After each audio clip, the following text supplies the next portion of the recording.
Olá a todos da UFCJ. No seminário de hoje de Química de Alimentos, iremos falar um pouco do artigo Estudo Colaborativo para Avaliação de Teores de Materiais Mineral em Alimentos, para a professora Juliana Cristina Sampaio.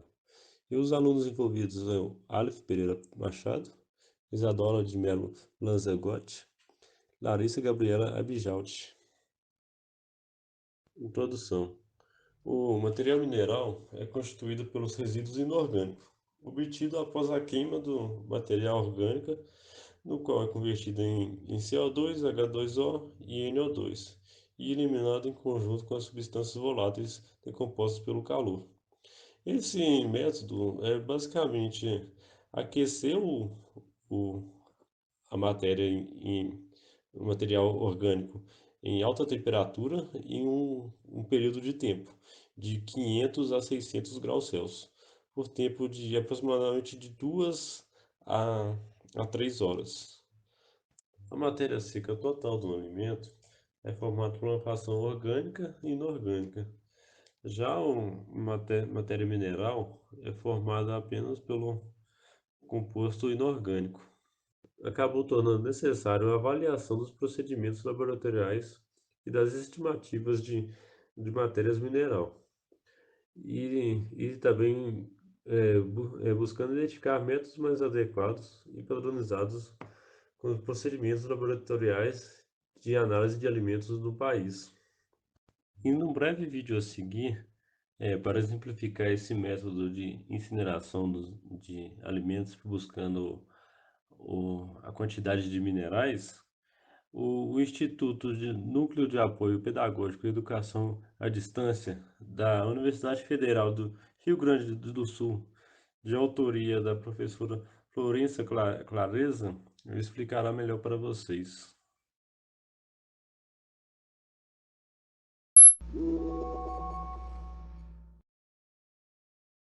Determinação de cinzas em alimentos. Para realizar esta análise, você precisará dos seguintes equipamentos: uma balança analítica, mufla, bico de Bunsen com suporte triangular para cadinho, dessecador. Para realizar análises de cinzas, você deve colocar primeiramente os cadinhos de cinzas na mufla para serem incinerados a 550 graus. Posteriormente, os cadinhos devem ser colocados no dessecador por aproximadamente 30 minutos para atingir a temperatura ambiente. Os cadinhos devem ser pesados em balança analítica, sendo anotado o peso.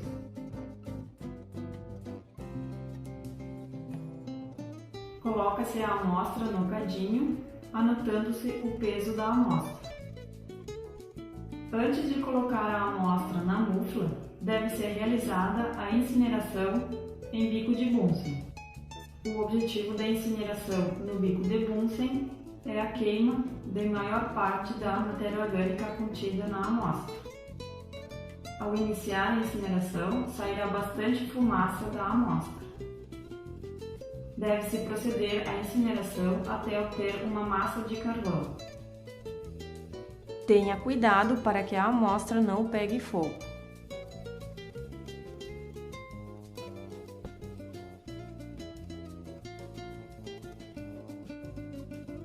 Depois, os cadinhos devem ser colocados na mufla para terminar de queimar toda a matéria orgânica presente na amostra. Geralmente, o tempo necessário para a total queima da matéria orgânica é de aproximadamente 6 horas.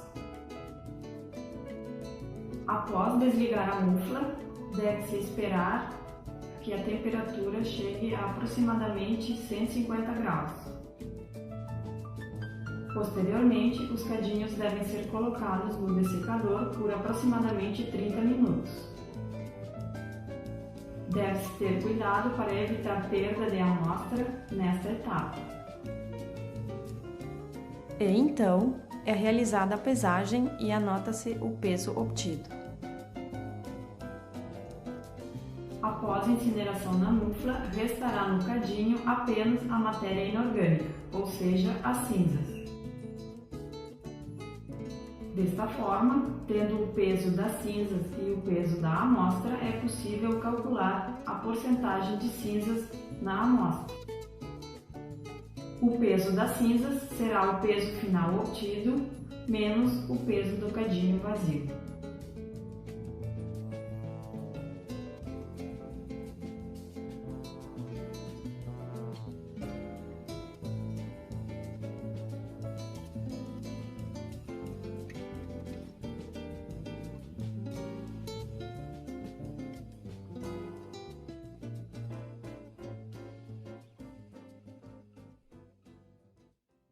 Materiais e métodos. As avaliações foram conduzidas em 7 laboratórios. Nesses laboratórios, eles eram espalhados, pelo Brasil. Entre esses laboratórios estavam laboratórios em Minas, São Paulo, Bahia e Mato Grosso. Foram avaliados amostras de 6 diferentes alimentos, que são o feno de capim braquiária, cana-de-açúcar, silagem de milho grão, farelo de soja, milho e polpa cítrica. As amostras de volumosos úmidos, que são a silagem, farelo, capim braquiária, foram secas em estufa com ventilação forçada a 60 graus Celsius. E em conjunto com as demais amostras, polpa cítrica, cana-de-açúcar, foram processadas em moinhos de faca, acondicionados em sacos plásticos e enviados sem identificação, juntamente com o padrão, aos laboratórios. Ao laboratório foi solicitado para que cada amostra fosse analisada por 6 dias, consecutivos ou não, e fosse realizada 3 repetições por amostra por dia de avaliação. Os resultados foram solicitados com base na amostra seca ao ar, uma vez que a avaliação dos resultados, com correção, pode apresentar erro oriundo de 2 procedimentos. Foi enviado junto com as amostras um questionário para exposição dos principais procedimentos e parâmetros analíticos, quantitativos e qualitativos adotados em cada laboratório. Por intermédio do método dos momentos, que consiste em uma técnica genérica de estimação de parâmetros, definiram-se as esperanças de quadrados médios, que seria o valor esperado da análise de variância, como mostra a tabela 1. Na tabela, nós temos L como laboratório, o M, o material, L por M, interação laboratório por material, DL por M, dia aninhado, as combinações entre laboratório e material, e respectivamente. Em seguida, tem as expressões das variâncias associadas ao efeito do erro, que é a repetibilidade. A partir das esperanças de quadrados médios apresentados na tabela anterior, foi estimada a repetibilidade e a reprodutibilidade dos teores de MM, da matéria mineral. Quando o efeito de interação de material analisado e laboratório foi significativo, procedeu-se à nova avaliação, na qual considerou-se cada material isoladamente. Como são avaliados efeitos aleatórios, não é possível realizar o desdobramento em um único modelo. Com isso, a estimação de componentes de variância individual só é possível com fracionamento do banco de dados. Ou seja, se na tabela anterior tínhamos muitos dados a ser analisados, como o laboratório, qual a amostra, o dia, passou a diminuir, passou a isolar cada material a ser analisado. Com isso, o desdobramento foi realizado utilizando um modelo para avaliação da variação de cada material, considerando os diferentes laboratórios, como é representado aqui na tabela 2. Aqui na tabela 2, o L segue sendo como o laboratório, representando o laboratório na expressão, e D/L é o dia aninhado ao laboratório. É nítido, comparando a tabela anterior, o fracionamento do banco de dados. Na tabela 2, temos menos dados a serem analisados comparados à tabela 1. A tabela 3 mostra dos desdobramentos das avaliações, seguindo o que foi dito anteriormente, por dia de análise. Na tabela 3, a gente consegue perceber que a análise de cada material em cada laboratório é em função dos dias de análise. Resultados e discussão. Na avaliação do padrão, não se observou significância para os componentes de variância. Isso indica que os teores obtidos de matéria mineral são independentes do dia em que a análise foi realizada e do laboratório onde as análises foram realizadas, o que constitui condição teórica ideal. Neste caso, a reprodutibilidade foi constituída única e exclusivamente pela variação entre as repetições. Sobre essas condições, em todos os laboratórios, verificou-se recuperação completa da massa mineral, oriunda do padrão. Contudo, de forma contrária ao verificado para o padrão, observou-se que todos os componentes de variância da avaliação global das amostras são significativos. Isso indica que, além das diferenças entre laboratórios, os teores estimados de massa mineral se mostram dependentes do dia em que a análise foi realizada, e que materiais diferentes produziram estimativas diferentes em função do laboratório no qual a análise foi realizada. Este comportamento talvez possa ser explicado pela interação complexa dos componentes orgânicos e minerais nas amostras, o que demandaria mais do método em comparação à avaliação de Selite. Logo, os resultados obtidos com o padrão não parecem refletir fidedignamente as condições de análise dos laboratórios avaliados. Médias obtidas nos diferentes alimentos, na qual se observou alta variação nas diferenças entre laboratórios, não havendo padrão definido nos perfis de comparação múltiplas. Verificou-se que as diferenças entre laboratórios variam de 0,45 ponto percentual para o milho e 2,61 pontos percentuais para a polpa, como mostra a tabela 7. Analisando-se os materiais isoladamente, observou-se grande variação na reprodutibilidade, o que podemos ver na figura 1, o que parece mais uma vez corroborar o efeito de interação de laboratório e material. Na tabela 8 e na tabela 9, que mostraremos a seguir, você consegue ver a avaliação individual de cada material. Observou-se que a variação dos resultados entre laboratórios correspondeu de 33,5% a 78,2% da variação aleatória total. O comportamento destes percentuais reitera que diferenças entre laboratórios existem e são significativas quando se analisa os materiais individualmente correspondendo ao fator preponderante das diferenças entre os teores de matéria mineral. A avaliação da reprodutibilidade, a qual é dada pela soma da repetibilidade e da variação entre laboratórios, apresentou-se em patamares considerados aceitáveis para 3 dos 6 alimentos avaliados. Sendo assim, pode-se concluir que as avaliações não podem ser consideradas adequadamente reprodutíveis para metade dos materiais, pois RH superiores a 2 sugerem que o método avaliado é inaceitável com respeito à sua reprodutibilidade. Assim, os valores estimados de RH indicam que a reprodutibilidade é essencialmente comprometida por diferenças nas condições de análise. As repetibilidades padronizadas foram estimadas a partir dos dados expressos nas tabelas 8 e 9. E considerando suas informações, percebe-se que ocorreu efeito significativo do dia de análise sobre as estimativas de matéria mineral para todos os materiais, exceto para a cana-de-açúcar. A avaliação isolada deste efeito para cada material analisando em cada laboratório indicou que 42,9% das avaliações apresentaram variações significativas das estimativas de matéria mineral, em função do dia no qual a análise foi realizada. Na tabela 10 se encontra o nível descritivo de probabilidade para o erro tipo 1, associado à variação entre dias de análise para feno, cana-de-açúcar, silagem de milho, farelo de soja, milho e polpa cítrica.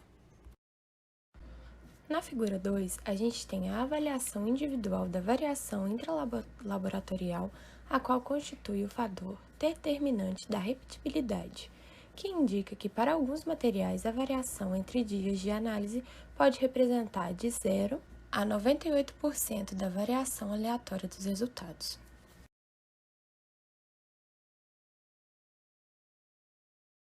O comportamento verificado para algumas amostras torna evidente que os resultados obtidos no processo analítico foram diretamente dependentes do dia no qual a análise foi conduzida, o que obviamente é indesejável e pode atribuir efeito confundimento sobre os teores de matéria mineral obtidos.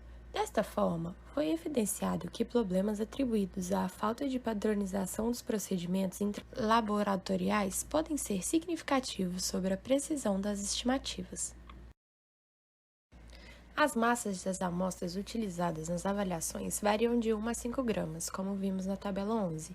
Embora o método avaliado seja considerado robusto com relação a esta variável, a utilização de pequenas massas, como aquelas utilizadas pelos laboratórios, podem comprometer a exatidão devido a problemas na quantificação gravimétrica, causando pelo pequeno resíduo de matéria mineral. As recomendações de massa seguem normalmente relação inversa com o teor de minerais na amostra.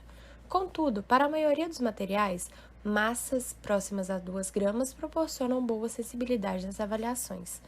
Adicionalmente, a avaliação das massas de amostras de forma relativa ao recipiente indicou que em alguns laboratórios podem estar sendo utilizadas amostras em demasia, o que pode retardar o processo de eliminação da matéria orgânica. Embora em todos os laboratórios se utilize lavagem de cadinhos previamente ao uso, os procedimentos de secagem são variados. Somente no laboratório 2, os cadinhos foram submetidos à calcinação para obtenção das taras, o que é geralmente recomendado, pois a deposição de pequenas impurezas de natureza orgânica pode incrementar o peso da tara, sendo contudo eliminadas durante a queima da amostra. Em todos os laboratórios utiliza-se tempo fixo para a queima das amostras. Contudo, as temperaturas de queima e o tempo de queima foram variados entre elas. As temperaturas utilizadas foram de acordo com as recomendações encontradas na literatura. No entanto, analisando-se de forma apenas heurística, o ponto dado pela temperatura e pelo tempo da queima foi extremamente variado entre laboratórios. Em 2 dos laboratórios, o resfriamento das amostras foi feito com abertura parcial da mufla, o que não é indicado, pois pode propiciar a absorção da umidade pelas amostras localizadas próxima à abertura. Já em 3 laboratórios, a retirada das amostras foi realizada em temperaturas consideradas baixas, o que pode propiciar a absorção de umidade e, consequentemente, distorção da massa. As temperaturas de retirada das amostras devem estar entre 150 e 200 graus. Em todos os laboratórios, utilizam-se dessecador para resfriamento dos cadinhos. Conclusão: os teores de material mineral estimados pelos laboratórios participantes desse estudo apresentam baixa reprodutibilidade, o que é agravado pela presença de efeito de interação do material avaliado e do laboratório. Nosso grupo entrou em consenso a respeito do artigo, que faltou um pouco de explicação a respeito do método de enceramento. Eu poderia aprofundar um pouco mais, porque ficou meio vago, tanto que mostramos até um vídeo esclarecendo um pouco a respeito, porque nós mesmos também não entendemos e procuramos outras fontes para saber mais a respeito. E as contas foram bem explicadas, o método deles de demonstrar o conteúdo foi bem esclarecido, mas eu acho que o que eles não falaram muito do método de incineração, falaram do resultado de discussão, porque aprofundaram muito e ficou meio maçante as informações, foi muita informação e tivemos um pouco de dificuldade de entender. Mas apesar da conclusão não estar explícita, o artigo apresentou tudo que foi proposto. No próximo slide encontra-se as referências e queria agradecer a todos pela presença e por estar aqui até agora e um agradecimento especial para a Juliana por ter ministrado a disciplina para a gente.